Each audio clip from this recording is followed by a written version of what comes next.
ദൈവത്തിൻ്റെ സന്നിധിയിൽ കഴിഞ്ഞ ദീർഘവർഷങ്ങളായി കർത്താവിൻ്റെ വേലയിൽ ഞങ്ങൾ കുടുംബമായി ആയിരിക്കുന്ന സാർവർപ്പിശോല ദൈവവചനം പഠിക്കുവാൻ ദൈവം എനിക്ക് ഭാഗ്യം തന്നു. അതിനുശേഷം കർത്താവിൻ്റെ വേലയിൽ നാട്ടിലും 2017 മുതൽ ബോംബെയിൽ കർത്താവിൻ്റെ വേലയിലായിരുന്നു. അതിനുശേഷം ഔറംഗാബാദിലേക്ക് ഞങ്ങൾ ട്രാൻസ്ഫറായി. എന്നാൽ ഞങ്ങൾ ബോംബെയിൽ കർത്താവിൻ്റെ വേല ചെയ്തുകൊണ്ടിരിക്കുമ്പോൾ 2019 ആണ്ടിൽ നവംബർ മാസത്തിൽ വൈദ്യശാസ്ത്രത്തിൽ നിന്ന് എനിക്ക് ലഭിച്ച റിപ്പോർട്ട്, നവംബർ മാസം 30 എൻ്റെ കരങ്ങളിൽ ലഭിച്ച റിപ്പോർട്ട്, എൻ്റെ ശരീരത്തിൽ ഒരു മുഴ കണ്ടെത്തി അത് ക്യാൻസർ പോസിറ്റീവ് എന്നുള്ളതായിരുന്നു. 2019 ആണ്ട് നവംബർ 30 മുതൽ 2021 ആണ്ട് ഏപ്രിൽ മാസം വരെ ദീർഘമായിട്ടുള്ള 17-18 മാസങ്ങൾ വളരെ ശോധനയിൽ കൂടിയും വേദനയിൽ കൂടിയും ശാരീരികവും മാനസികവുമായിട്ടുള്ള രോഗത്തിൻ്റെ ആഴമേറിയ തീവ്ര അനുഭവങ്ങളിൽ കൂടി കടന്നു പോകുവാൻ ഇടയായി. എങ്കിലും ആ സമയങ്ങളിലൊക്കെ താങ്ങുന്നവനായ ദൈവത്തിൻ്റെ, സൗഖ്യമാക്കുന്നവനായ കർത്താവിൻ്റെ അത്ഭുതകരമായ സൗഖ്യം വ്യക്തിപരമായ ജീവിതത്തിൽ അനുഭവിച്ചറിയുവാൻ കർത്താവ് സഹായിച്ചതോർത്ത് ദൈവത്തിന് ഇന്ന് പകൽ ഞാൻ നന്ദിയോടെ സ്തോത്രം ചെയ്യുന്നു. ആയുസ്സോടും ആരോഗ്യത്തോടും ബലത്തോടും സൗഖ്യത്തോടും കൂടി ഈ പകൽ ഈ ആരാധനാലയത്തിൽ കടന്നു വന്ന് ഇവിടെയുള്ള ദൈവമക്കളോട് കർത്താവ് എനിക്ക് ചെയ്ത സൗഖ്യത്തെക്കുറിച്ച് പറയുവാൻ, ദൈവം എനിക്ക് ചെയ്ത ആയുസ്സിനെ, ദൈവം എനിക്ക് നൽകിയ ആയുസ്സിനെ ഓർത്ത് ദൈവത്തിന് നന്ദി പറയുവാൻ ദൈവം തന്ന അവസരത്തിനായി ദൈവത്തിന് നന്ദി പറയുന്നു. പ്രിയപ്പെട്ടവരെ, ഞാൻ പറഞ്ഞല്ലോ 17-18 നീണ്ട മാസങ്ങൾ ഞാൻ വൈദ്യശാസ്ത്രം എനിക്ക് നിർദ്ദേശിച്ച പലവിധ ട്രീറ്റ്മെൻറ്റുകൾക്ക് ഞാൻ വിധേയമായി തീർന്നു. എൻ്റെ ശരീരത്തിൽ കണ്ടെത്തിയ രോഗം അതിൻ്റെ 3ാമത്തെ സ്റ്റേജ്, 3rd സ്റ്റേജും കഴിഞ്ഞിരിക്കുന്നു എന്നുള്ള റിപ്പോർട്ടാണ് ബോംബെയിലുള്ള ടാറ്റ ഹോസ്പിറ്റലിൽ ഞങ്ങൾക്ക് ലഭിക്കുവാനായിട്ട് ഇടയായി തീർന്നത്. മാനസികമായി പല ഭാരങ്ങളുണ്ടായി, ഒത്തിരി കാര്യങ്ങൾ ദൈവം എന്നോട് സംസാരിച്ചു. പക്ഷേ ഞാനതൊന്നും ഇന്ന് പറയുവാനായിട്ട് ആഗ്രഹിക്കുന്നില്ല. എങ്കിലും ഒരു ചുരുങ്ങിയ നിമിഷങ്ങളിൽ എൻ്റെ സാക്ഷ്യം പറഞ്ഞ് ഞാൻ അവസാനിപ്പിക്കുവാൻ ആഗ്രഹിക്കുന്നു. രോഗത്തിൻ്റെ പ്രയാസങ്ങൾ വരുന്നതിന് ആ വെള്ളിയാഴ്ച പകൽക്കാലം റിപ്പോർട്ട് ഉച്ചയ്ക്ക് ലഭിക്കുന്നതിന് മുൻപ് ദൈവത്തിൻ്റെ ആത്മാവ് വെള്ളിയാഴ്ച ഫാസ്റ്റിംഗ് പ്രയർ ചർച്ചിൽ ചെന്ന് ഞങ്ങൾ പ്രാർത്ഥിക്കുമ്പോൾ കർത്താവിനോട് സംസാരിച്ച ഒരു വചനഭാഗമാണ് യെരമ്യാ പ്രവചനം 18-ാം അധ്യായം. കുശവന്റെ കയ്യിൽ ചീത്തയായി പോയ പാത്രത്തെ തനിക്ക് ഹിതമുള്ള മറ്റൊരു പാത്രമായി മെനഞ്ഞ ആ ഒരു ദൈവവചനം കർത്താവിനോട് സംസാരിച്ചു. എന്നാൽ അതിനുശേഷം സാറ്റർഡേ സൺഡേയിൽ ആരാധനയ്ക്ക് ഞങ്ങൾ ഇതുപോലെ ഹോളിൽ ചെന്നിരിക്കുമ്പോൾ ദൈവകരങ്ങളിലേക്ക് ഞാൻ എന്നെ തന്നെ സമർപ്പിച്ച് എഴുന്നേറ്റെന്ന് പറഞ്ഞു. ഈ രോഗത്തിന്റെ അനുഭവത്തിൽ കൂടി ഞാൻ കടന്നു പോകുമ്പോൾ ദൈവം എന്നെ കുറിച്ച് എന്താണോ ആഗ്രഹിക്കുന്നത്, എങ്ങനെയാണോ ആഗ്രഹിക്കുന്നത്, ദൈവത്തിന്റെ കരങ്ങളിൽ എപ്രകാരമുള്ള പാത്രമായി മെനയപ്പെടുവാനാണോ ദൈവം എന്നെ കുറിച്ച് ആഗ്രഹിക്കുന്നത്, അതിനായി ദൈവകരങ്ങളിൽ സമർപ്പിക്കുന്നു എന്ന് പറഞ്ഞ് അന്നുപകൽ ഞാൻ കർത്താവിന്റെ കരങ്ങളിൽ എന്നെ സമർപ്പിക്കുവാൻ ഇടയായി തീർന്നു. സ്തോത്രം. ആമേൻ. കർത്താവിന്റെ പണിശാലയിലായിരിക്കുക എന്നുള്ളത് ഈസി ആയിട്ടുള്ള ഒരു കാര്യമല്ല, വളരെ ബുദ്ധിമുട്ടുള്ള ഒരു കാര്യമാണ് കർത്താവിന്റെ പണിശാലയിൽ നാം ആയിരിക്കുന്നത്. എങ്കിലും ആമേൻ, കർത്താവിന്റെ പണിശാലയിൽ കർത്താവിന്റെ കരങ്ങളിൽ നാം അമർന്നിരിക്കുമ്പോൾ ഒരു കാര്യം തിരിച്ചറിയണം.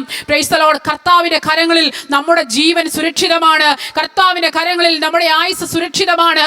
ആമേൻ. അത് ഒരു ശക്തിക്കും അതിനെ തകർക്കുവാൻ കഴിയുകയില്ല എന്നുള്ളത് എൻ്റെ ജീവിതത്തിന്റെ അനുഭവമാണ് പ്രിയപ്പെട്ടവരെ. Praise the lord. ഹല്ലേലൂയ. ഞാൻ അന്നു മുതൽ ഇന്നു വരെ കർത്താവിന്റെ പണിശാലയിലാണ്. Praise the lord. ഹല്ലേലൂയ. രോഗം കഴിഞ്ഞിട്ട് ഏകദേശം 3-4 വർഷത്തോളമായെങ്കിൽ പോലും പലവിധമായിട്ടുള്ള ക്ഷീണതകൾ ഇപ്പോഴും ട്രീറ്റ്മെന്റിൻ്റെതായിട്ടും മറ്റു പലതുമായിട്ടുള്ള അനുഭവിക്കുമ്പോഴും ഞാൻ ഓർക്കും, കർത്താവേ, നീ എന്നെ നടത്തുന്നല്ലോ, നീ എന്നെ പരിപാലിക്കുന്നല്ലോ. Price the Lord. ദൈവത്തിന്റെ കരുണകൾക്കായി ദൈവത്തിന് സ്തോത്രം ചെയ്തു. പല വിധത്തിലുള്ള ട്രീറ്റ്മെന്റുകൾക്ക് ഞാൻ വിധേയമായി തീർന്നു. ഏകദേശം ആമേൻ സ്തോത്രം 2 സർജറി, 29 ആമേൻ കീമോതെറാപ്പി, 20 റേഡിയേഷൻസ്, ദീർഘമായിട്ടുള്ള മാസങ്ങളിൽ ഈ ട്രീറ്റ്മെന്റുകളൊക്കെ വൈദ്യശാസ്ത്രം എൻ്റെ ശരീരത്തിൽ ആമേൻ ചെയ്യുമ്പോൾ അനേക ലക്ഷം രൂപ ചെലവഴിച്ച് ഈ കാര്യങ്ങളൊക്കെ ചെയ്യുമ്പോൾ ഇന്ന് പകലും ഞാൻ നിങ്ങളുടെ മുൻപിൽ നിൽക്കുന്നത് ഇത്രയും നാൾ ചെയ്ത ട്രീറ്റ്മെന്റിന്റെ ഫലം കൊണ്ടോ അല്ലെങ്കിൽ ചെലവഴിച്ച തുകയുടെ വലിപ്പം കൊണ്ടോ ഒന്നുമല്ല പ്രിയപ്പെട്ടവരെ. ദൈവത്തിന്റെ സൗഖ്യം കർത്താവിന്റെ മേൽ പകർന്നത് കൊണ്ട് മാത്രമാ ഇന്ന് പകലും നിങ്ങളുടെ മധ്യത്തിലായിരിക്കാൻ ദൈവം എന്നെ സഹായിച്ചത്. എന്നേക്കാൾ ആമേൻ സ്തോത്രം ആമേൻ സ്റ്റേജ് 2 ആയിരുന്ന ആമേൻ ഈ രോഗം, എൻ്റെ അതേ രോഗം ആമേൻ ബാധിച്ച ഒരു ദൈവദാസി ആമേൻ ചില മാസങ്ങൾക്ക് മുമ്പ് മൊബൈൽ തന്നെയുള്ളതാണ്. ആമേൻ സ്തോത്രം. ആ ദൈവദാസി ലോകത്തിൽ നിന്ന് മാറ്റപ്പെട്ടു പോയി. ആ ദൈവദാസിയുടെ ഫ്യൂണറൽ സർവീസിൽ ആമേൻ ആ സംസ്കാര ശുശ്രൂഷയിൽ ഞാൻ ചെന്ന് നിൽക്കുമ്പോൾ അറിയാതെ ഞാൻ കരഞ്ഞുപോയി പ്രിയപ്പെട്ടവരെ. ആമേൻ സ്തോത്രം. എന്നേക്കാൾ തോത് കുറവായി, ഗ്രേഡ് കുറവായിരുന്ന രോഗത്തിന്റെ അനുഭവത്തിൽ കൂടി കടന്നുപോയപ്പോഴും കർത്താവിന്റെ ആയുസ്സിനെ ദീർഘമാക്കിയതോർത്ത് ഞാൻ ഇന്ന് പകലും നന്ദിയോടെ ദൈവത്തിന് സ്തോത്രം ചെയ്തു. നമ്മൾ എത്ര ട്രീറ്റ്മെന്റ് ചെയ്തെന്നോ അല്ലെങ്കിൽ ചെലവഴിച്ച തുകയുടെ വലിപ്പമോ ഒന്നുമല്ല നമ്മുടെ ആയുസ്സിനെ ദീർഘമാക്കുന്നത്. ദൈവത്തിന് നമ്മെ കുറിച്ച് പദ്ധതിയുണ്ടെങ്കിൽ, കർത്താവിന് നമ്മെ കുറിച്ച് ഒരു ഹിതമുണ്ടെങ്കിൽ, ഒരു ശക്തിക്കോ ആമേൻ ഒരു മാനുഷിക ചിന്തകൾക്കോ പൈശാചിക ബന്ധനങ്ങൾക്കോ അതിനെ തകർക്കുവാൻ കഴിയുകയില്ല പ്രിയപ്പെട്ടവരെ. Praise the lord. ഹല്ലേലൂയ.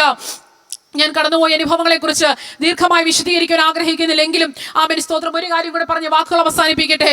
2020 ആണ്ടിൽ കോവിഡ് എന്ന പകർച്ചവ്യാധി ലോകം മുഴുവൻ ആമേൻ ബാധിച്ചു. നമുക്കെല്ലാം അറിയാം. നാം എല്ലാവരും അതിന്റെ ഭയാനകത അനുഭവിച്ചറിഞ്ഞവരാണ്. ഞങ്ങൾ പാർത്തിരുന്ന ആ പട്ടണവും ഏറ്റവും കൂടിയ കോവിഡ് റേറ്റ് ഡെയിലി റിപ്പോർട്ട് ചെയ്യുന്ന ആ ഒരു പട്ടണത്തിലാണ് ഞങ്ങളും പാർത്തത്. എന്നാൽ 2020 ആണ്ട് ജൂലൈ മാസം ഏപ്രിൽ മാസത്തിൽ എന്റെ ആദ്യത്തെ സർജറി കഴിഞ്ഞു. അതിനുശേഷമായിട്ട് എനിക്ക് ഹൈ ഡോസ് ആയിട്ടുള്ള കീമോതെറാപ്പി ഡോക്ടേഴ്സ് നിർദ്ദേശിച്ചു.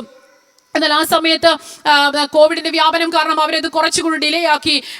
ഇമ്മ്യൂണിറ്റി പവർ ഒക്കെയും കുറഞ്ഞു പോകുന്നത് കൊണ്ട് രോഗിക്ക് മറ്റെന്തെങ്കിലും സംഭവിക്കുമോ എന്നുള്ള ചിന്തയിൽ അവർ അതിനെ പെൻഡിങ് ആക്കി വെക്കുവാനിടയെ തുടർന്ന് ജൂലൈ മാസം എത്തിയപ്പോഴേക്കും എനിക്കത് തരുവാൻ കഴിവില്ലാത്ത വിധത്തിൽ പറ്റത്തില്ല എന്നുള്ളൊരു ഡിസിഷനിലേക്ക് ഡോക്ടേഴ്സ് എത്തിച്ചേർന്ന നിമിത്തം ജൂലൈ മാസത്തിൽ എൻ്റെ ഹൈ ഡോസ് ആയിട്ടുള്ള കീമോതെറാപ്പി ആരംഭിച്ചു. അതിന്റെ രണ്ടാമത്തെ കീമോ കഴിഞ്ഞ ശേഷം ഞാൻ ഭവനത്തിൽ വിശ്രമിക്കുമ്പോൾ ബെഡിൽ നിന്ന് എഴുന്നേൽക്കണമെങ്കിൽ എനിക്കൊരാളുടെ സഹായം വേണം. എൻ്റെ വ്യക്തിപരമായ ആവശ്യങ്ങൾ നിറവേറ്റണമെങ്കിൽ എൻ്റെ ഹസ്ബൻഡിന്റെയോ അല്ലെങ്കിൽ ഞങ്ങളുടെ അച്ഛൻ്റെ പപ്പ ഞങ്ങളുടെ കൂടെയോ പപ്പായുടെയോ സഹായം ആവശ്യമാണ്. അല്ലാതെ എനിക്ക് എൻ്റെ കാര്യങ്ങളൊന്നും ചെയ്യുവാൻ കഴിയാത്ത രീതിയിൽ ഞാൻ ക്ഷീണിതയായി തീർന്നു. ഭക്ഷണം കഴിക്കുവാൻ കഴിയത്തില്ല, വെള്ളം കുടിക്കുവാൻ കഴിയത്തില്ല. വളരെ ശാരീരിക ബുദ്ധിമുട്ടുകൾ അനുഭവിക്കുന്ന സമയങ്ങളിൽ അതിശക്തമായ പനിയുടെ പ്രയാസം ഞാൻ അനുഭവിക്കുവാനിടയായി തീർന്നു.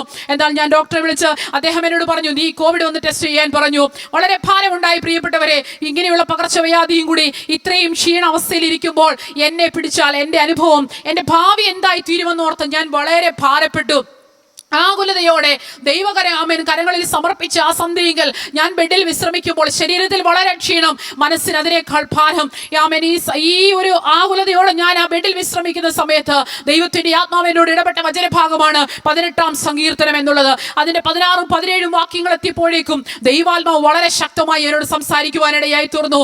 എന്നാൽ തുടർന്നുള്ള ചില ദിവസങ്ങളിൽ ദൈവം എന്നെ നടത്തിയത് ആ 2 വചനത്തിൽ കൂടെയാണ്. ആമേൻ സ്തോത്രം. പിറ്റേ ദിവസം ഞങ്ങൾ പോയി കോവിഡ് ടെസ്റ്റ് ചെയ്തു. കോവിഡ് പോസിറ്റീവാണ്. ചില ആഴ്ചകൾ ഏകദേശം 20 ദിവസത്തോളം ഞാൻ അതിശക്തമായ പനിയാൽ ഭാരപ്പെട്ടു.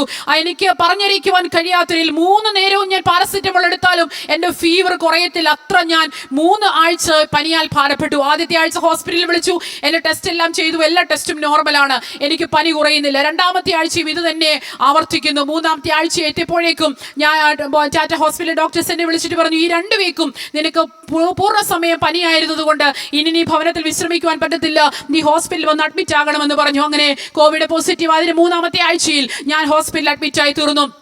മാനസികമായി വളരെ ഭാരം, പ്രയാസവും വേദനയും ഒക്കെ അനുഭവിച്ചു. ശരീരത്തിൽ ക്ഷീണം, മനസ്സിന് വളരെ ഭാരം. 20-ാമത്തെ ദിവസം വരെയും എനിക്ക് പനിയുടെ അസ്വസ്ഥതയാണ്. ഞാൻ 20-ാമത്തെ ദിവസം സന്ധ്യയെങ്കിൽ ഹോസ്പിറ്റലിൽ വിശ്രമിക്കുമ്പോൾ വൈകുന്നേരം ഡോക്ടർ റൗൾസിന് വന്നിട്ട് എന്നോട് പറഞ്ഞു, നാളെ നിന്നെ ഞങ്ങൾ മറ്റൊരു ടെസ്റ്റിന് വിധേയയാക്കുകയാണ്. ഇത്രത്തോളം ദിവസം ഇങ്ങനെ പനി ഒരു വ്യക്തിയുടെ ശരീരത്തിൽ നിലനിന്നാൽ അത് മറ്റേതോ രോഗത്തിന്റെ കാരണമാണ്. അതുകൊണ്ട് നിന്നെ ഞങ്ങൾ ഒരു വലിയ ടെസ്റ്റിന് വിധേയയാക്കുന്നു. നിന്റെ കോവിഡും ഞങ്ങൾ നാളെ ടെസ്റ്റ് ചെയ്യുന്നുവെന്ന് ആ ഡോക്ടർ സന്ധ്യയിൽ എന്നോട് വന്ന് പറഞ്ഞു. ഇന്ന് പകൽ എന്നെ കേൾക്കുന്ന എന്റെ പ്രിയപ്പെട്ടവരോട് പറയട്ടെ, ആ സന്ധ്യയെങ്കിൽ ആ ഹോസ്പിറ്റലിലെ ബെഡിൽ കിടന്നുകൊണ്ട് ഞാൻ കർത്താവിനോട് പ്രാർത്ഥിച്ചു, കർത്താവേ നീ എനിക്ക് ഈ സന്ധ്യയെങ്കിൽ ഒരു സൗഖ്യം തരണം. ഇത്രയും ദിവസം ഞാൻ മരുന്ന് കഴിച്ചിട്ടും പലവിധത്തിലുള്ള IV ഫ്ലൂയിഡുകളും ഇഞ്ചക്ഷൻസും എനിക്ക് തന്നിട്ടും മാറാത്ത എൻ്റെ ഈ പനിയുടെ അസ്വസ്ഥത കർത്താവ് ഈ സന്ധ്യയെങ്കിൽ സൗഖ്യമാക്കണമെന്ന് പറഞ്ഞ് ഞാൻ ആ സന്ധ്യയെങ്കിൽ ദൈവത്തിന്റെ സന്നിധിയിൽ ആ ബെഡിൽ കിടന്നുകൊണ്ട് പ്രാർത്ഥിച്ചു. എന്നെ കേൾക്കുന്ന പ്രിയപ്പെട്ട ദൈവമക്കളോട് പറയട്ടെ, പരിശുദ്ധാത്മാവിന് വലിയ ശക്തി ആ ടാറ്റ ഹോസ്പിറ്റലിലെ കോവിഡ് വാർഡിൽ ഞാൻ കിടന്നിരുന്ന ബെഡിൽ ഇറങ്ങി വരുവാൻ ഇടയായി തീർന്നു. ആമേൻ. പാടുമ്പോഴും പ്രാർത്ഥിക്കുമ്പോഴും മാത്രമല്ല പ്രിയപ്പെട്ടവരെ, നമ്മുടെ ജീവിതത്തിൽ നമ്മളെ ഏത് മേഖലകളിലും നമ്മുടെ ബലഹീനതകളിൽ നാം ക്ഷീണിതരായി തീരുമ്പോൾ, നാം ശക്തിഹീനരായി തീരുമ്പോൾ നമ്മെ വഴി നടത്തുന്നതായി പരിശുദ്ധാത്മാവിന്റെ ശക്തി എന്ന് ഇന്ന് പകൽ എൻ്റെ ജീവിതത്തിന് അനുഭവത്തിൽ എനിക്ക് പറയുവാൻ കഴിയും. ആ ബെഡിൽ വെച്ച് ഞാൻ ആത്മാവിന്റെ ശക്തിയാൽ നിറയപ്പെട്ടു. 10-15 മിനിറ്റുകൾ ഞാൻ അന്യഭാഷയിൽ കർത്താവിനെ ആരാധിച്ചു. ആമേൻ സ്തോത്രം. ദൈവത്തിന്റെ ആത്മാവ് എന്നോട് സംസാരിച്ചതുപോലെ തന്നെ ആമേൻ ഞാൻ അന്യഭാഷകൾ ദൈവത്തെ സ്തുതിച്ച് മഹത്വപ്പെടുത്തി. ആമേൻ. ദൈവത്തിന്റെ ആത്മാവ് എന്നോട് പറഞ്ഞു, 1 ഗ്ലാസ് വെള്ളം എടുത്ത് പ്രാർത്ഥിച്ചു കുടിക്കാൻ പറഞ്ഞു. ആരും അവിടെ ഇല്ല. സ്തോത്രം. കൂടെ കിടക്കുന്നവരെല്ലാം നോർത്ത് ഇന്ത്യക്കാരായിട്ടുള്ള അവിശ്വാസികളായിട്ടുള്ളവർ. അവരുടെ നടുവിൽ ഞാൻ ഇങ്ങനെ പ്രാർത്ഥിച്ചു കൊണ്ടിരിക്കുകയാ. ആമേൻ. ദൈവാത്മാവിനോട് പറഞ്ഞതനുസരിച്ച് ഞാൻ ആ വെള്ളം പ്രാർത്ഥിച്ചു കുടിച്ചു. ഞാൻ ഇന്ന് പകലും ആഴമായി വിശ്വസിക്കുന്നു, ആ വെള്ളം എൻ്റെ ശരീരത്തിന്റെ ഓരോ ഭാഗങ്ങളിലും ചെന്നപ്പോൾ ആമേൻ കോവിഡ് എന്ന പകർച്ചവ്യാധിയിലും ക്യാൻസർ എന്ന രോഗത്തിലും ആ സന്ധ്യയെങ്കിൽ ദൈവം എനിക്ക് അത്ഭുത സൗഖ്യം തന്നു. ഹല്ലേലൂയ.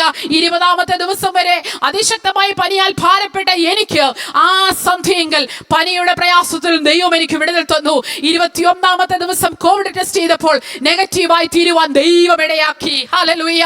എൻ്റെ കൂടെ കൂടെ കിടക്കുന്നവരെ ഒരാളെ 9 പ്രാവശ്യം കോവിഡ് ടെസ്റ്റ് ചെയ്തിട്ട് 7 പ്രാവശ്യം 5 പ്രാവശ്യം നെഗറ്റീവ് ആകാതെ പോസിറ്റീവായിട്ട് 1.5-2 മാസമായി ഹോസ്പിറ്റൽ അഡ്മിറ്റ് ആയവരുടെ അടുക്കൽ ആ 5ാമത്തെ ദിവസം സൗഖ്യത്തോടെ ആശ്വാസത്തോടെ നെഗറ്റീവായി ഭവനത്തിലേക്ക് ഡിസ്ചാർജ് ആകുവാൻ ദൈവം എനിക്ക് കരുണ ചെയ്തു. പ്രിയപ്പെട്ടവരെ, ഹല്ലേലൂയ. എന്റെ സാക്ഷ്യത്തിന്റെ ചില ഭാഗങ്ങൾ മാത്രമേ ഞാൻ പറഞ്ഞുള്ളൂ. ഏത് പ്രതിസന്ധിയിലും നമ്മെ വിടുവിക്കുന്ന ദൈവം. 46-ാം സങ്കീർത്തനം നമുക്കെല്ലാം അറിയാം. ദൈവം നമ്മുടെ സങ്കേതവും ബലവുമാ, കഷ്ടങ്ങളിൽ അവൻ ഏറ്റവും അടുത്ത തുണ. ഹല്ലേലൂയ. കഷ്ടങ്ങളിൽ തുണയായി ആരൊക്കെ കൂടെയുണ്ടെങ്കിലും ആരൊക്കെ കൂടെയില്ലെങ്കിലും ഇന്ന് പകൽ എന്നെ കേൾക്കുന്ന ദൈവജനത്തോട് പറയട്ടെ, കഷ്ടങ്ങളിൽ ആമേൻ ആരൊക്കെ വിട്ടുപോയാലും അല്ല ആരൊക്കെ നമ്മെ ചേർത്ത് പിടിച്ചാലും കർത്താവിന്റെ സാന്നിധ്യം നമ്മോട് കൂടെയുണ്ടെങ്കിൽ ഒരു കഷ്ടതയ്ക്കോ ഒരു ശോധനയ്ക്കോ ഒരു വേദനയ്ക്കോ നമ്മെ തകർത്തു കളയുവാൻ കഴിയുകയില്ല. പ്രിയപ്പെട്ടവരെ, ഹല്ലേലൂയ. കർത്താവിന്റെ ദാസനും ദാസിയും ഒക്കെ വളരെ ആത്മാർത്ഥമായി എനിക്ക് വേണ്ടി പ്രാർത്ഥിച്ചവരാണ്. അടിയന് വേണ്ടി പ്രാർത്ഥിച്ച ഒരു വലിയ കൂട്ടമുണ്ട്. ഉപവസിച്ച് പ്രാർത്ഥിച്ചവർ, ആമേൻ, വ്യക്തിപരമായി പ്രാർത്ഥിച്ചവർ, പ്രാർത്ഥിച്ച ദൈവസഭകൾ, അവരുടെ ഒക്കെ പ്രാർത്ഥനയുടെ പിൻബലം കൊണ്ട് ഇന്ന് പകലും നിങ്ങളോട് ഒരുമിച്ചായിരിക്കാൻ ദൈവം തന്ന അവസരത്തിനായി ദൈവത്തിന് നന്ദി പറയുന്നു. ഹല്ലേലൂയ. ആമേൻ. ആരെങ്കിലും ഏതെങ്കിലും വിധത്തിൽ വിശ്വാസത്തിൽ ക്ഷീണിച്ചിട്ടുണ്ടോ? രോഗത്താൽ വലയുന്നുണ്ടോ? മാനസിക ഭാരങ്ങളിൽ കൂടി കടന്നു പോകുന്നുണ്ടോ? ഒന്നുകൊണ്ടും ആകുലപ്പെടേണ്ട. കർത്താവിന് നമ്മെ കുറിച്ച് ഒരു പദ്ധതി ഉണ്ടെങ്കിൽ ഒരു രോഗശക്തിക്കും ഒരു ഭാരത്തിനും ഒരു പ്രതികൂലത്തിനും നമ്മെ തകർത്തു കളയുവാൻ കഴിയുകയില്ല. ദൈവത്തിൽ ആഴമായി വിശ്വസിക്കട്ടെ, കർത്താവിൽ ആഴമായി ഉറക്കട്ടെ, നമ്മുടെ വിശ്വാസം വർദ്ധിക്കട്ടെ. ദൈവം നമ്മുടെ സഹായകരായി കൂടെയുണ്ട്. ഹല്ലേലൂയ. വളരെ വേഗം ഇന്ന് പകൽ ആമേൻ തുടർന്നുള്ള ചില മിനിറ്റുകളെ വചനധ്യാനത്തിനായി ഒരു ദൈവവചന ഭാഗം ആമേൻ വായിക്കുവാൻ ഞാൻ ആഗ്രഹിക്കുന്നു. സദൃശ്യവാക്യങ്ങളുടെ പുസ്തകം 31-ാം അധ്യായം അതിന്റെ 28-29 വാക്യങ്ങൾ. Proverbs chapter 31 verses 28 and 29. ഞാൻ തന്നെ വാക്യം വായിക്കുവാൻ ആഗ്രഹിക്കുന്നു. 28-ഉം 29-ഉം 31-ന്റെ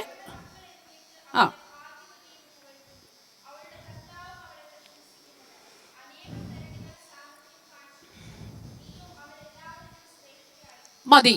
പ്രൈസ് ദി ലോർഡ്. ഇന്ന് മദേഴ്സ് ഡേ ആയതുകൊണ്ട് അതുമായി ബന്ധപ്പെട്ടുള്ള ഒരു ചില ചിന്തകളാണ് നിങ്ങളുമായി പങ്കുവയ്ക്കുവാൻ ഞാൻ ആഗ്രഹിക്കുന്നത്.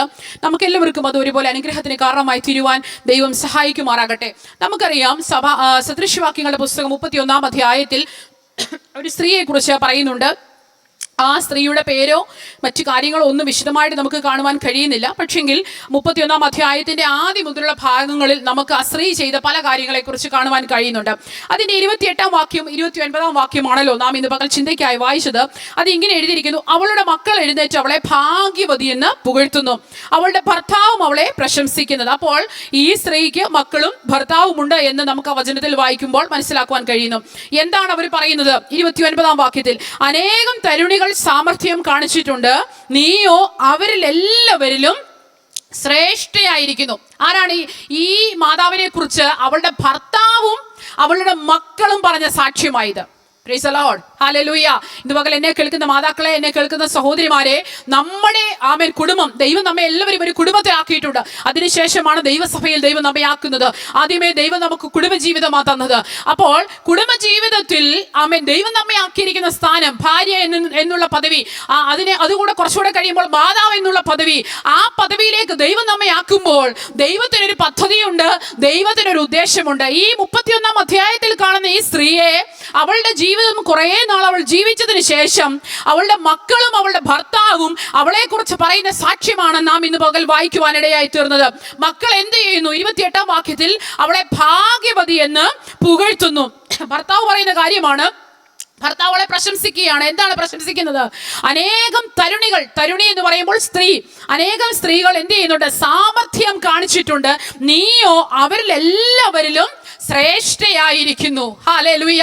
എന്താണ് ആ വാക്യത്തിന്റെ അർത്ഥം? അനേക സ്ത്രീകൾ ആമേൻ ചുറ്റുപാടുമുണ്ടെങ്കിലും ഭർത്താവ് അവളോട് പറയുക, ആമേൻ സ്തോത്രം, എൻ്റെ പ്രിയ ഭാര്യയെ, കുഞ്ഞുങ്ങൾ പറയുക, ഞങ്ങളുടെ മാതാവ് എല്ലാ സ്ത്രീകളെയും പോലെയല്ല. പിന്നെ എന്താ? അനേകർ സാമർഥ്യമുള്ളവരുണ്ട്. ഈ ആമേൻ 31-ാം അധ്യായത്തിൽ തന്നെ നമുക്ക് കാണുവാൻ കഴിയും. നമുക്കൊക്കെ സുപരിചിതമായ ഒരു വാക്യമാണ് സാമർഥ്യമുള്ള ഭാര്യയെ ആർക്ക് കിട്ടും? 10-ാം വാക്യത്തിൽ സാമർഥ്യമുള്ള ഭാര്യയെ കുറിച്ച് കാണുമ്പോൾ ഈ 29-ാം വാക്യത്തിൽ ഭർത്താവ് പറയുകയാണ്, പ്രശംസിക്കുകയാണ്, അനേകർ സാമർഥ്യം കാണിച്ചിട്ടുണ്ട്, പക്ഷേ നീ അവരിൽ നിന്നൊക്കെ എന്താണ്? വ്യത്യസ്തയാണ്. നീ സാമർഥ്യം കാണിക്കുന്ന സ്ത്രീകളെക്കാൾ നീ ഒരു പടി കൂടി മുന്നിലാണ്. നീ അവരിലൊക്കെ ശ്രേഷ്ഠയായിരിക്കുന്നു. ഇന്ന് പകൽ എന്നെ കേൾക്കുന്ന മാതാക്കളെ, ആമേൻ സ്തോത്രം, സഹോദരന്മാർ, പിതാക്കന്മാർ ഇതിന് നടുവിലുണ്ട് എന്ന് നന്നായി മനസ്സിലാക്കുന്നു. എങ്കിലും ആമേൻ സഹോദരിമാരെ എംഫസൈസ് ചെയ്തുകൊണ്ട് ചില കാര്യങ്ങൾ ഞാൻ പറയുവാനായിട്ടാണ് ഇന്ന് പകൽ ആഗ്രഹിക്കുന്നത്. ആമേൻ സ്തോത്രം, എന്നെ കേൾക്കുന്ന മാതാക്കളോട്, സഹോദരിമാരോട് പറയട്ടെ, ദൈവം നമുക്ക് തരുന്ന കുടുംബത്തിൽ, ദൈവം നമ്മെ ആക്കി വെച്ചിരിക്കുന്ന കുടുംബത്തിൽ, ദൈവം നമുക്ക് തരുന്ന കുഞ്ഞുങ്ങളുടെ മുൻപിൽ, ദൈവം നമുക്ക് തരുന്ന ഭർത്താവിനോട് ഒരുമിച്ചുള്ള ജീവിതത്തിൽ അവർ നമ്മെ കുറിച്ച് ഇതുപോലെ സാക്ഷ്യം പറയുവാനുള്ള ജീവിതം, അങ്ങനെയുള്ളൊരു ക്രിസ്തീയ ജീവിതമായിരിക്കണം ഞാനും നിങ്ങളും നയിക്കേണ്ടുന്നത്. Price the Lord. ദൈവവചനം പഠിക്കുമ്പോൾ നമുക്ക് അനേക മാതാക്കളെ കാണാം. സ്തോത്രം. ദൈവവചനത്തിൽ ആമേൻ ഉൽപ്പത്തി പുസ്തകം മുതൽ നമുക്ക് മാതാക്കളെ കാണാം. പല രീതിയിൽ ദൈവത്താൽ ഉപയോഗിക്കപ്പെട്ട ദൈവദാസന്മാരുടെ മാതാക്കളായി തീരുവാനുള്ള ഭാഗ്യം ലഭിച്ച അനേക സ്ത്രീകളെ നമുക്ക് കാണാം. 2 സ്ത്രീകളെ ഇന്ന് പകൽ നിങ്ങളുടെ മുൻപിൽ പരിചയപ്പെടുത്തുവാനാണ് ഞാൻ ആഗ്രഹിക്കുന്നത്. ആമേൻ 1 ശമൂവേലിന്റെ പുസ്തകത്തിൽ നമുക്ക് ഒരു സ്ത്രീയെ കാണാം. വളരെ വളരെ ഫെമിലിയർ ആയിട്ടുള്ള ഒരു ലേഡി. ആരാണത്? ഹന്ന. 1 ശമൂവേലിന്റെ പുസ്തകം 1-ാം അധ്യായം. ഹന്നയുടെ പ്രാർത്ഥന ഒക്കെ നമുക്ക് വളരെ സുപരിചിതമാണ്. ഹന്ന ആലയത്തിൽ ചെന്ന് പ്രാർത്ഥിച്ചു. അവൾ നിന്നയ്ക്ക് പകരം നിന്ന ചെയ്തില്ല. ഹന്നയുടെ ഒരു പോസിറ്റീവായിട്ടുള്ളൊരു ഗുണമാണ് നമുക്കത് മനസ്സിലാക്കുവാൻ കഴിയുന്നത്. പെനീന എന്ത് ചെയ്തു? ഹന്നയെ മക്കളില്ലാത്തത് കൊണ്ട് വളരെ നിന്ദിക്കുവാനിടയായി തീർന്നു. പക്ഷേ പെനീനായോട് ഒരിക്കലും ഹന്ന എന്ത് ചെയ്തില്ല? പകരം ചോദിച്ചില്ല, പകരം പറഞ്ഞില്ല, പകരം അവളോട് മറുത്ത് എതിരായിട്ട് നിന്നില്ല. ആ സമയങ്ങളിലൊക്കെ ഇവൾ എന്തോ ചെയ്യും? ആലയത്തിൽ പോയി അവളുടെ സങ്കടം, അവളുടെ വേദന, അവളുടെ ദുഃഖം അവൾ കർത്താവിനോട് അറിയിക്കുവാനിടയായി തീർന്നു. അങ്ങനെ അറിയിച്ച ഏലി പുരോഹിതൻ പോലും എന്ത് ചെയ്തു? ഇവളെ തെറ്റിദ്ധരിച്ചു. നമുക്കൊക്കെ ആ ഭാഗങ്ങൾ അറിയാവുന്നത് കൊണ്ട് ഞാൻ ഒരു വിശദീകരണത്തിലേക്ക് ആ ഭാഗവുമായി ബന്ധപ്പെട്ട് ആമേൻ വിശദീകരണത്തിൽ നിൽക്കുവാൻ ആഗ്രഹിക്കുന്നില്ല. എന്നാൽ ഹന്ന ദൈവത്തോട് പ്രാർത്ഥിച്ച ഒരു പ്രാർത്ഥന 1 ശമൂവേലിന്റെ പുസ്തകം 10-ാം അധ്യായത്തിന്റെ 11-ാം വാക്യത്തിൽ നമുക്ക് കാണുന്നുണ്ട്. 1 ശമൂവേലിന്റെ പുസ്തകം 1-ാം അധ്യായത്തിന്റെ 11-ാം വാക്യത്തിൽ അവൾ ഒരു നേർച്ച നേർന്നു. സൈന്യങ്ങളുടെ യഹോവേ, അടിയന്റെ സങ്കടം നോക്കി അടിയനെ ഓർക്കുകയും അടിയനെ മറക്കാതെ ഒരു പുരുഷ സന്താനത്തെ നൽകുകയും ചെയ്താൽ അടിയൻ അവനെ അവന്റെ ജീവപര്യന്തം യഹോവയ്ക്ക് കൊടുക്കും, അവന്റെ തലയിൽ ശൗര്യക്കത്തി തൊടുകയില്ല എന്ന് പറഞ്ഞു. ഹന്ന ആലയത്തിൽ ചെന്ന് പ്രാർത്ഥിച്ച ഒരു പ്രാർത്ഥനയാണിത്. നമുക്കറിയാം, കുഞ്ഞുങ്ങൾ ആമേൻ ലഭിക്കുന്നതിന് മുൻപ് ദൈവസന്നിധിയിൽ പ്രാർത്ഥിച്ച് കുഞ്ഞുങ്ങളെ ലഭിച്ചു കഴിയുമ്പോൾ പലരും ആമേൻ സ്തോത്രം പല രീതിയിലുള്ള തീരുമാനങ്ങൾ എടുക്കാറുണ്ട്. പക്ഷേ ഈ ഹന്നയെ സംബന്ധിച്ച് ഹന്ന എന്താ ദൈവത്തോട് പറഞ്ഞത്? നീ എനിക്ക് ഒരു പുരുഷ സന്താനത്തെ തന്നാൽ ദൈവത്തിന് എന്ത് ചെയ്യും? ആ പുരുഷ സന്താനത്തെ ജീവപര്യന്തം യഹോവയ്ക്ക് കൊടുക്കുമെന്നുള്ള നേർച്ച ഹന്ന നേരുവാനിടയായി തീർന്നു. അതിന്റെ 6-ാം വാക്യത്തിൽ നാം ഇങ്ങനെ വായിക്കുന്നു.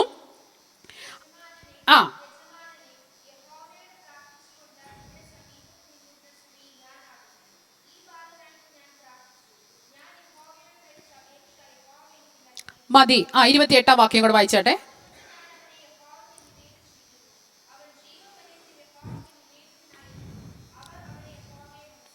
മതി. Thank you. അവിടെ നമ്മൾ എന്താ കണ്ടത്? ഹന്ന ദൈവസന്നിധിയിൽ പ്രാർത്ഥിച്ച് മേടിച്ച ആ അനുഗ്രഹത്തെ യാതൊരു മടിയും കൂടാതെ എന്ത് ചെയ്യുക? ദൈവത്തിന് സമർപ്പിക്കുകയാണ്. ഒരു 10 വയസ്സായിട്ടല്ല ഹന്ന ഈ കുഞ്ഞുമായ ആലയത്തിലേക്ക് പോയത്. ചരിത്രകാരന്മാർ അഭിപ്രായപ്പെടുന്നത് അവിടെ 24-ാം വാക്യത്തിൽ വായിക്കുന്നു, അവൾ 3 വയസ്സ് പ്രായമുള്ള ഒരു കാളയും ഒരു പറ മാവും ഒരു തുരുത്തി വീഞ്ഞുമായി അവനെ ശീലോവിൽ യഹോവയുടെ ആലയത്തിലേക്ക് കൊണ്ടുചെന്നു. 3 വയസ്സ് പ്രായമുള്ള ഒരു കാള. അത് ആ വാക്യത്തിന്റെ അടിസ്ഥാനത്തിൽ നിന്നുകൊണ്ട് പല വേദപണ്ഡിതന്മാരും അഭിപ്രായപ്പെടുന്നത്, ഈ ശമൂവേൽ ബാലൻ, കുഞ്ഞു പൈതലായിരിക്കുന്ന ആ ബാലൻ ഏകദേശം എത്ര വയസ്സുണ്ടായിരുന്നു? 3 വയസ്സ് അല്ലെങ്കിൽ 3.5 വയസ്സ് പ്രായമുള്ള ഈ പിഞ്ച് പൈതലുമായിട്ട് ഈ ഹന്ന ആലയത്തിലേക്ക് പോവുകയാ. എന്തിനു വേണ്ടിയാ? പോയി പ്രാർത്ഥിച്ച് തിരിച്ചു പോരാനാണോ? അല്ല, ദൈവത്തിന് കൊടുക്കുവാൻ, ദൈവസന്നിധിയിൽ നേർന്നതിനെ അല്ലെങ്കിൽ ദൈവസന്നിധിയിൽ നിർണയിച്ചതിനെ ദൈവത്തിന് മടക്കി കൊടുക്കുവാൻ ഈ 3.5 വയസ്സ് പ്രായമുള്ള കുഞ്ഞുമായി ആലയത്തിലേക്ക് പോകുന്ന ഹന്നായെ നമുക്ക് അവസാന വാക്യങ്ങളിൽ കാണുവാൻ കഴിയുന്നത്. 3.5 വയസ്സ് പ്രായമുള്ള കുഞ്ഞുങ്ങൾ നമ്മുടെ ഇവിടെ ഉണ്ടെങ്കിൽ നമ്മളിൽ എത്ര പേർ അവരെ വിട്ട് മാറി ഇരിക്കുവാൻ ആഗ്രഹിക്കും? അല്ലേ? അല്ല, ചെറിയ കുഞ്ഞുങ്ങളുടെ ആ കുസൃതികൾ നിറഞ്ഞ ബാല്യപ്രായത്തിൽ അവരുടെ കുസൃതികൾ കാണുവാനും ആസ്വദിക്കുവാനും അതിൽ സന്തോഷം കണ്ടെത്തുവാനും നമുക്ക് ലഭിക്കുന്ന സമയം, ആ സമയത്ത് എന്ത് ചെയ്യുക? ഹന്ന ആ കുഞ്ഞുമായി എവിടേക്ക് പോവുകയാ? ആലയത്തിലേക്ക് പോകുകയാ. Praise the lord. ഹന്ന എന്ന മാതാവിൽ നമുക്ക് കാണുവാൻ കഴിയുന്ന, നമുക്ക് പകർത്തുവാൻ കഴിയുന്ന അതിശ്രേഷ്ഠമായ ഒരു സ്വഭാവമാണ്, അവളുടെ ഒരു പ്രത്യേക ഗുണമായി ആ ദൈവവചന ഭാഗം വായിച്ചപ്പോൾ എനിക്ക് മനസ്സിലാക്കുവാൻ ഇടയായി തീർന്നു. 3.5 വയസ്സ് പ്രായമുള്ള ഈ കുഞ്ഞിനെ ഞാൻ ഇങ്ങനെ ചിന്തിക്കുന്നുണ്ട്. ഈ കുഞ്ഞ് ജനിച്ച സമയം മുതൽ, അതിന് എന്തെങ്കിലുമൊക്കെ മനസ്സിലാകുന്ന സമയം മുതൽ ഈ ഹന്ന കുഞ്ഞിനോട് പറഞ്ഞു കാണും, മോനെ, നീ ഈ വീട്ടിൽ വളരേണ്ടുന്നവനല്ല, നീ എന്നോടൊപ്പം മാതാവിന്റെ സ്നേഹവും ലാളനയും സന്തോഷവും ഒക്കെ അനുഭവിച്ച് വളരേണ്ടുന്നവനല്ല, നീ വളരേണ്ടുന്നത് എവിടെയാ? നീ ആലയത്തിലുള്ളവനാ, നീ ആലയത്തിൽ പോകേണ്ടുന്നവനാ. സ്തോത്രം എന്ന് പറഞ്ഞ് ഈ 3.5 വയസ്സിനോടകം ആ കുഞ്ഞിന്റെ മനസ്സിനെ ഹന്ന നിശ്ചയമായും തയ്യാറാക്കി കാണും. ഹന്ന ഈ കുഞ്ഞുമായി ആലയത്തിൽ വരുമ്പോൾ ആലയത്തിൽ നടക്കുന്നത് എന്താ പ്രിയപ്പെട്ടവരെ? ഏലിയുടെ മക്കളുടെ കാര്യമാണ്. നമുക്കതെല്ലാം അറിയാം. 1-ാം അധ്യായത്തിലും 2-ാം അധ്യായത്തിലും ഒക്കെ നമുക്ക് ആ കാര്യങ്ങളെ കുറിച്ച് വ്യക്തമായി കാണുന്നു. ദൈവത്തിന്റെ ദാസൻ അല്ലെങ്കിൽ ദൈവത്തിന്റെ ശുശ്രൂഷകനെന്ന് പറഞ്ഞ ഏലിയുടെ മക്കൾ ദൈവ വഴി വിട്ടു പോയ ഒരു തലമുറയുടെ നടുവിലാണ് ഈ ശമൂവേൽ ബാലൻ ആലയത്തിൽ വളരുന്നത്. സ്തോത്രം. നിശ്ചയമായിട്ടും ഹന്ന എന്ന മാതാവ് ആ കുഞ്ഞിനെ പ്രാർത്ഥിച്ചു വാങ്ങിച്ചപ്പോൾ തന്നെ, അവളുടെ കരത്തിൽ ആ കുഞ്ഞിനെ ലഭിച്ചപ്പോൾ തന്നെ ആ കുഞ്ഞിന് വേണ്ടുന്ന നിർദ്ദേശങ്ങളും ആ കുഞ്ഞ് എങ്ങനെ ആലയത്തിൽ വളരണം, എപ്രകാരമായിരിക്കണം എന്നൊക്കെ ആ ചെറിയ പ്രായത്തിൽ ആ കുഞ്ഞിന്റെ മനസ്സിലേക്ക് പകർന്നു കൊടുക്കുവാൻ ഹന്നയ്ക്ക് കഴിഞ്ഞു. അതുകൊണ്ടാണ് വഷളത്വവും ദുഷ്ടതയും മ്ലേച്ഛതയും ചുറ്റും നടക്കുമ്പോൾ പുരോഹിത തലമുറകൾ പോലും ദൈവ വഴിവിട്ടു പോയ ആ സന്ദർഭത്തിൽ ദൈവത്തിന്റെ വഴിവിട്ടു പോകാതെ ദൈവശബ്ദം കേൾക്കുന്നവനായി ശമൂവേൽ മാറിയത്. ഹല്ലേലൂയ. ദാൻ മുതൽ ബെർശേബ വരെ അറിയപ്പെടുന്ന വിശ്വസ്ത പ്രവാചകനായി ശമൂവേൽ മാറി. സ്തോത്രം. നമുക്ക് ആ ഭാഗങ്ങളൊക്കെ വായിക്കുമ്പോൾ നല്ല സന്തോഷം തോന്നുമല്ലേ? ശമൂവേൽ ബാലൻ ദൈവശബ്ദം കേട്ടു, വിശ്വസ്ത പ്രവാചകനായി, ജനത്തിന്റെ ന്യായാധിപനായി, പ്രവാചകനായി, ഒരേ സമയം ന്യായാധിപനായും പ്രവാചകനുമായിട്ടൊക്കെ ശുശ്രൂഷ ചെയ്തെന്ന് നമുക്കറിയാം. നമുക്ക് വളരെ സന്തോഷമുണ്ട് ശമൂവേൽ ബാലനെ കുറിച്ച് ഓർക്കുമ്പോൾ. പക്ഷേ ശമൂവേൽ ബാലൻ അങ്ങനെ ഒരു അവസ്ഥയിൽ എത്തപ്പെടുവാൻ ചെറിയ പ്രായത്തിലെ ആലയത്തിൽ തന്നെ വിടുന്നതിന് മുൻപ് മാതാവിന് ലഭിച്ച ഗുണഗണങ്ങളാണ് തന്നെ അങ്ങനെ ഒരു വ്യക്തിത്വത്തിന് ഉടമയാക്കി തീർത്തത്. ഇന്ന് പകൽ എന്നെ കേൾക്കുന്ന ദൈവമക്കളെ, എനിക്കും നിങ്ങൾക്കും ദൈവം തലമുറകളെ നൽകിയിരിക്കുമ്പോൾ എത്രയോ വഷളത്വം നിറഞ്ഞ തലമുറയാണ് ഈ ചുറ്റുമുള്ളത്.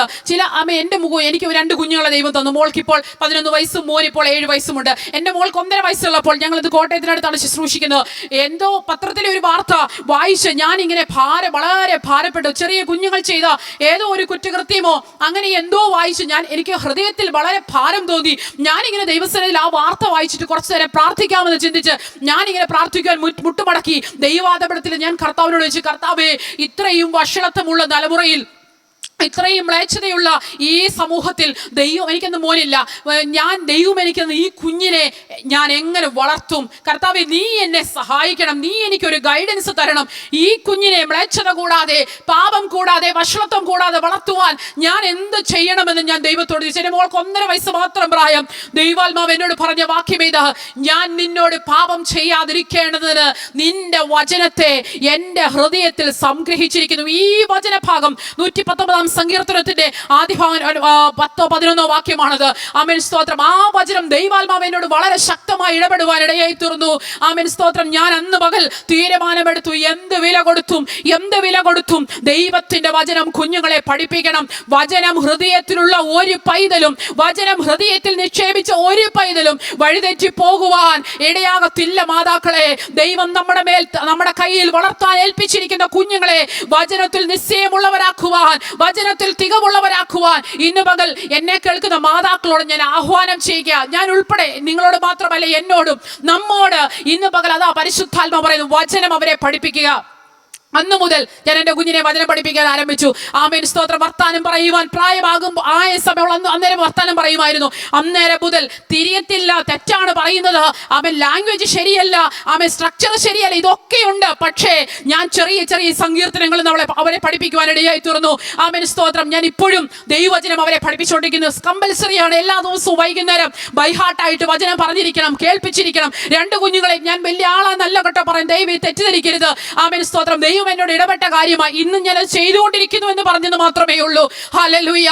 എന്നെ കേൾക്കുന്ന പ്രിയപ്പെട്ട സഹോദരിമാരെ, ദൈവം നമുക്ക് തന്നിരിക്കുന്ന കുഞ്ഞുങ്ങളെ ഭക്ഷണം കൊടുത്തില്ലെങ്കിൽ പോലും, ആമേൻ, അവർക്ക് കാര്യങ്ങൾ ചെയ്തു കൊടുത്തില്ലെങ്കിൽ പോലും, അവരുടെ മറ്റ് മെറ്റീരിയൽ ആയിട്ടുള്ള കുറച്ച് ആവശ്യങ്ങൾക്ക് പെൻഡിങ് ആമേൻ വന്നാൽ പോലും അവരെ ദൈവവചനം പഠിപ്പിക്കുവാൻ, പ്രാർത്ഥിപ്പിക്കുവാൻ നാം മടി കാണിക്കരുത്. പിതാക്കന്മാരെക്കാൾ ഉപരിയായി ഒരു പടി കൂടി ഞാൻ പറയട്ടെ, മാതാക്കൾക്കാണ് അതിന്റെ ഉത്തരവാദിത്വമുള്ളത്. സ്തോത്രം. ആമേൻ. ഈ ഹന്ന, ആമേൻ, അങ്ങ് നല്ലൊരു റെസ്പോൺസിബിലിറ്റി ഏറ്റെടുത്ത മാതാവായിരുന്നു. ദൈവം അവൾക്ക് തന്നതിനെ ദൈവത്തിന്റെ സ്ഥലത്തിൽ കൊടുക്കുവാൻ യാതൊരു മടിയുമില്ലാത്ത മാതാവ്. ആ ചെറിയ പ്രായത്തിനിടയ്ക്ക് ദൈവത്തിന്റെ വചനവും അവന് വേണ്ടുന്ന നിർദ്ദേശങ്ങളൊക്കെ ആ കുഞ്ഞിൽ ഇമ്പാക്റ്റ് ചെയ്യുവാനായിട്ട് ആ മാതാവിന് കഴിഞ്ഞു. സ്തോത്രം. ഞാൻ ഇങ്ങനെ ആ ഭാഗം വായിച്ചപ്പോൾ ഭാവനയിൽ ആലോചിച്ചു, ദൈവമേ, ഈ കുഞ്ഞിനെ വിട്ടുപോകുന്ന ഹന്നായുടെ ഹൃദയത്തിന്റെ വേദന, ആ മാനസിക അവസ്ഥ എത്ര വലുതായിരുന്നു. പക്ഷേ ദൈവത്തിന്റെ സന്നിധിയിൽ അവളെടുത്ത തീരുമാനത്തിൽ നിലനിൽക്കുവാൻ അവൾ ആ ത്യാഗം സഹിച്ചു. പ്രിയപ്പെട്ടവരെ, ഹന്നായുടെ പ്രാർത്ഥന നമുക്ക് മാതൃകയായി നിൽക്കുമ്പോൾ തന്നെ അവൾ ആ കുഞ്ഞിനെ ആലയത്തിൽ വിട്ടിട്ട് പോകുവാൻ അവൾ കാണിച്ച ത്യാഗ മനോഭാവം ഇനി ഒരിക്കലും അവൾക്ക് ആ കുഞ്ഞിനെ തിരികെ ലഭിക്കുകയില്ല, അല്ലേ?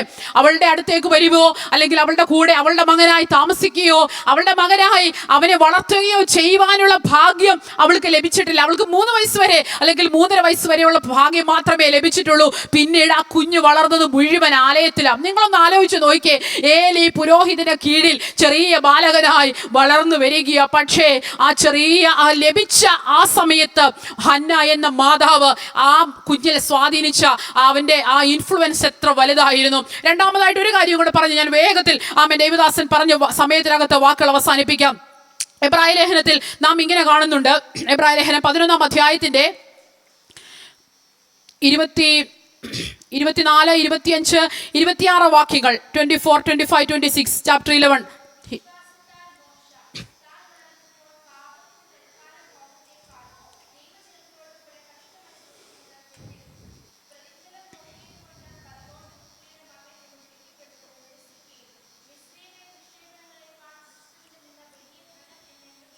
മതി.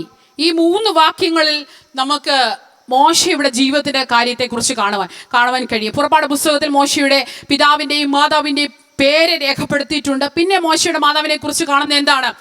മിരിയാം ഈ കുഞ്ഞിനെ എടുത്തുകൊണ്ട് അമ്മയുടെ അടുത്തേക്ക് പോന്നു, അവൾ അവനെ വളർത്തി. ആ കാര്യം മാത്രം നമുക്ക് കാണുവാൻ കഴിയുന്നുണ്ട്. പക്ഷേ ഈ വാക്യത്തിൽ നാം എന്താ കാണുന്നത്? മോശയുടെ തിരഞ്ഞെടുപ്പ് നമുക്കൊക്കെ അറിയാവുന്ന കാര്യമാണ്. മോശയുടെ തിരഞ്ഞെടുപ്പ്, താൻ എന്തിനെ നിരസിച്ചിട്ടാണ് മോശയുടെ തിരഞ്ഞെടുപ്പ്? 3 കാര്യം അവിടെ മോശ നിരസിച്ചതായി കാണുന്നത് എന്തൊക്കെയാണ്? ഫറവോന്റെ പുത്രിയുടെ മകൻ എന്ന് വിളിക്കപ്പെടുന്നത് നിരസിച്ചു. മിസ്രൈമിലെ നിക്ഷേപങ്ങളെക്കാൾ ക്രിസ്തുവിന്റെ നിന്ന വലിയ ധനമെന്ന് എണ്ണി പ്രതിഫലം നോക്കിയില്ല. ഈ 3 കാര്യങ്ങൾ മോശ അവിടെ എന്ത് ചെയ്തു? നിരസിച്ചിട്ട് താൻ തിരഞ്ഞെടുത്തത് എന്താണ്? തൻ്റെ ജനത്തോടുകൂടി കഷ്ടം അനുഭവിക്കുന്നത്. Price the lord. ഹല്ലേലൂയ. ഇന്ന് ആമേൻ, പകൽക്കാലം എന്നെ കേൾക്കുന്ന പ്രിയപ്പെട്ടവരെ, എങ്ങനെയാണ്